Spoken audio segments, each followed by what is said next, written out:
Okay, we've got a few stories to get through this week regarding Queensland Police. Never fails to entertain. Sorry, gotta have my morning coffee. Listen, we got an officer in the far northern section of Queensland. Uh, actually remember working with this guy. I was only up there. He's from Edmonton Station, just south of the southern section of Cairns, and I worked in Edmonton for about 1 minute. And so I met him, I think it might have been back in 2011. Nice guy. Scott Duff. So he's gone missing. And Mikey, it's a little concerning. Um, so the search for Scott Duff continues as missing police officer has not been seen for several days. Uh, so yeah, all I remember about him is they called him Duff Man, obviously. And I remember his name clearly because The Simpsons, Duff Beer, and he's just a nice, quiet guy. Uh, the funny thing about Cairns, I remember when I worked up in that area, is you always noticed how many people went missing in the area. Um, yeah, and it wasn't uncommon for people to be located several days later, just going on some weird bender or something like that. I was actually reminded of a story. I'll bring it up so you can have a look. And this reminded me of the story of a man who'd gone missing, uh, and they found him years later. American fella. Check this out. So, missing man located after 5 years. It was a case of being in the wrong place at the wrong time. For a missing man located in Cairns in December 2010. So this is a guy from the US. He was then 55 years of age, was reported missing while visiting Australia on a tourist visa. He was last sighted by a friend near Port Douglas, believed to be heading to the beach near Mossman with his green kayak. His kayak was later recovered from Wongatty Beach in January 2011. So I actually worked up in this area, been to Wongatty Beach. Beautiful area, plenty of crocodiles getting around. So he's just allowed his kayak to just be located on this beach, and everyone's obviously thinking, silly tourist getting taken by a croc, probably. Friends, family, and police were unable to contact him since 2010. On Saturday night, officers investigating a matter in the Smithfield division stumbled across the now 60-year-old man, where he allegedly confessed to police that he had been listed as a missing person. So in Smithfield, it's not even, oh my, Mossman of Smithfield, it's like around 70, 80 kilometers away. He's just been hanging out in Smithfield for 5 years. Anyway, so I was just reminded of that story. Look, when it comes to Scott Duff, who knows what's going on here, but I was just reminded about how many people have actually go missing in Cairns and then located. So hopefully Duffy is the Duff man is located. Like I said, really nice guy, nice officer. I only remember meeting him. I was only at Edmonton station for about a minute. So I remember meeting him, yeah, a long time ago. Anyway, nice guy. But look, other stories wanted to get through. So um I was discussing this with a colleague or used to work together.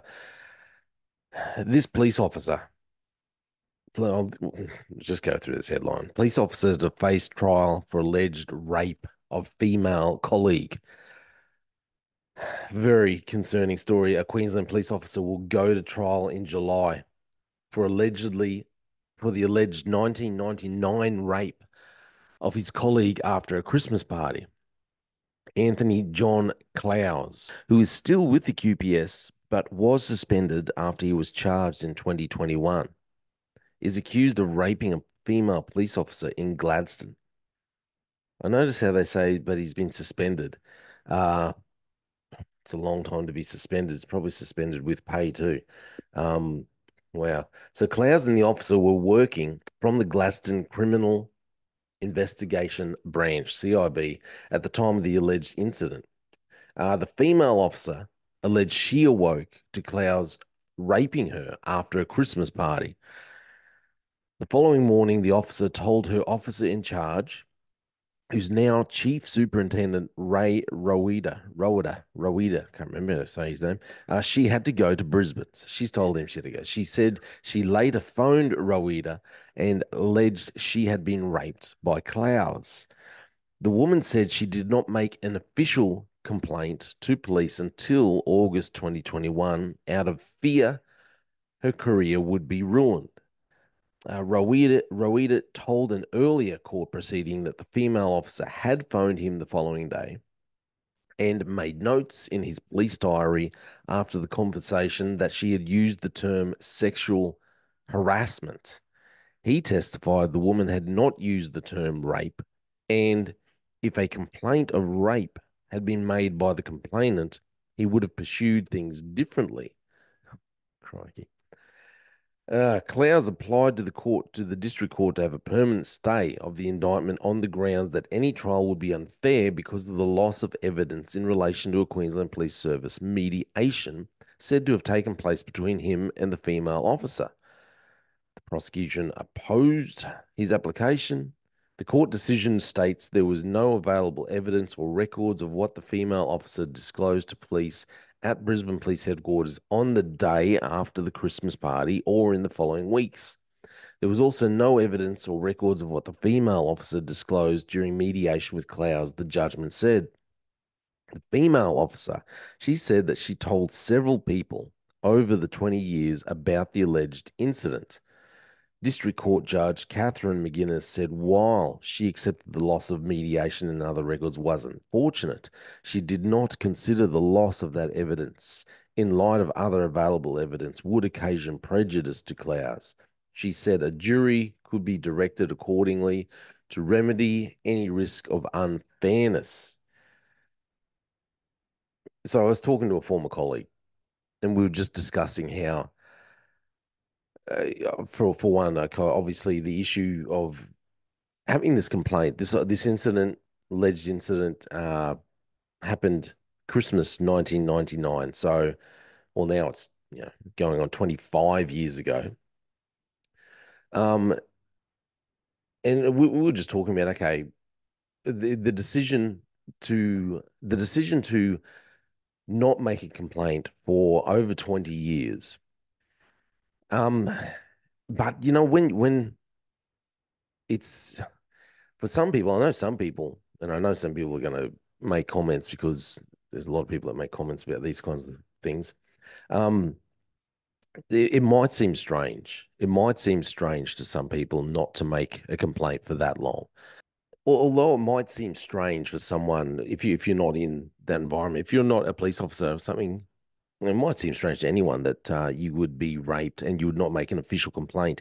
However, my experience and the experience of a lot of other people within QPS is that it's so many times you would see people make complaints and nothing would come of it.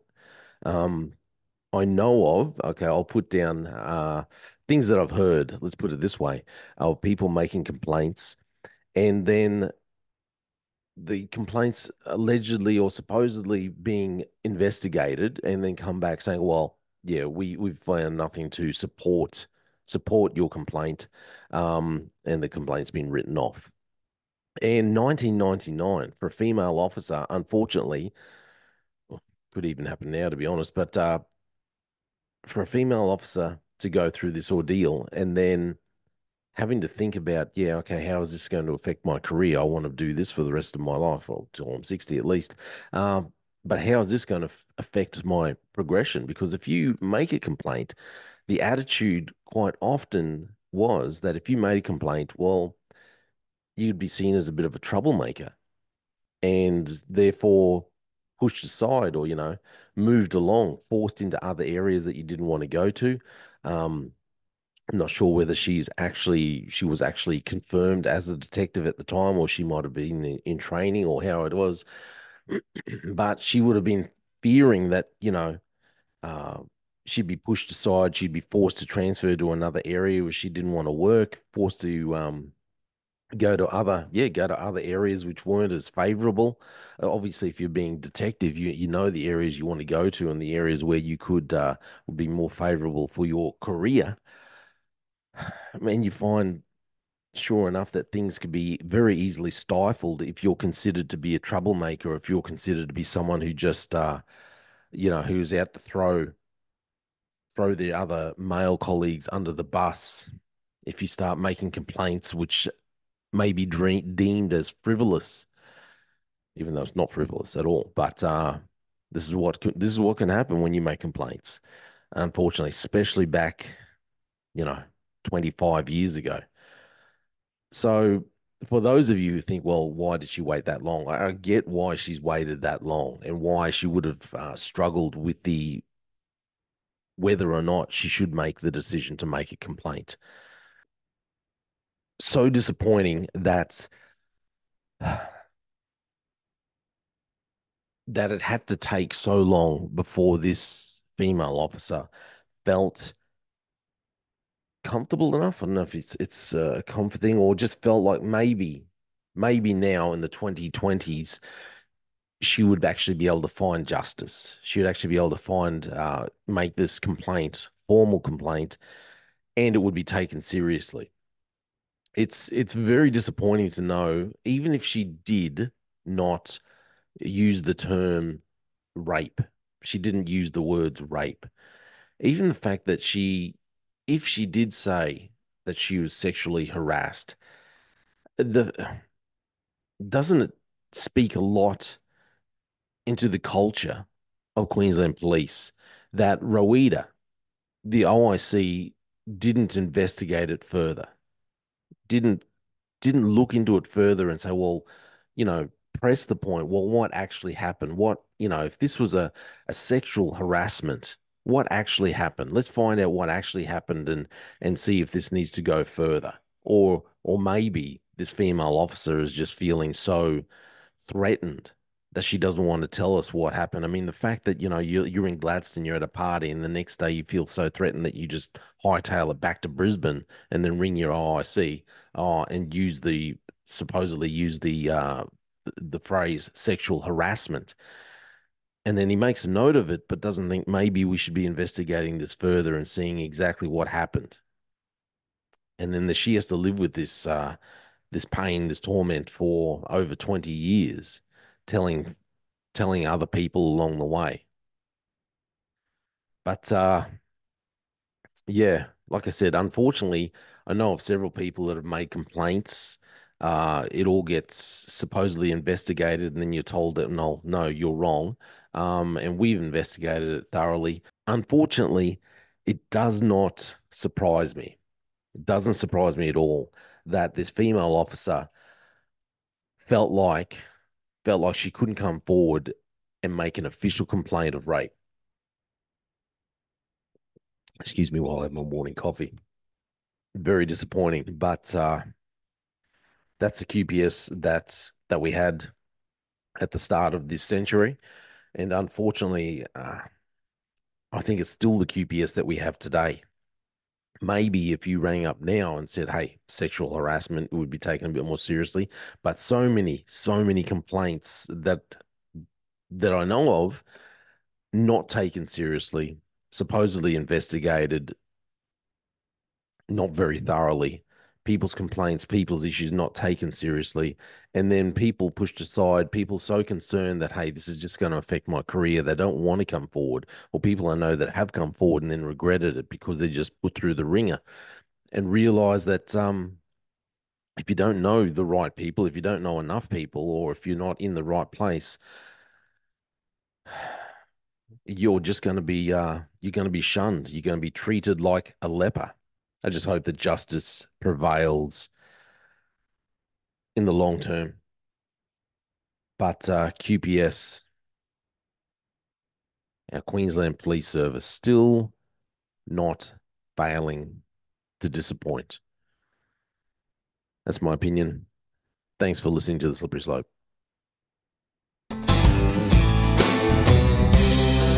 Now I've got nothing left to say. I've got one thing on my mind. You still take my breath away. Your body moves me through space and time.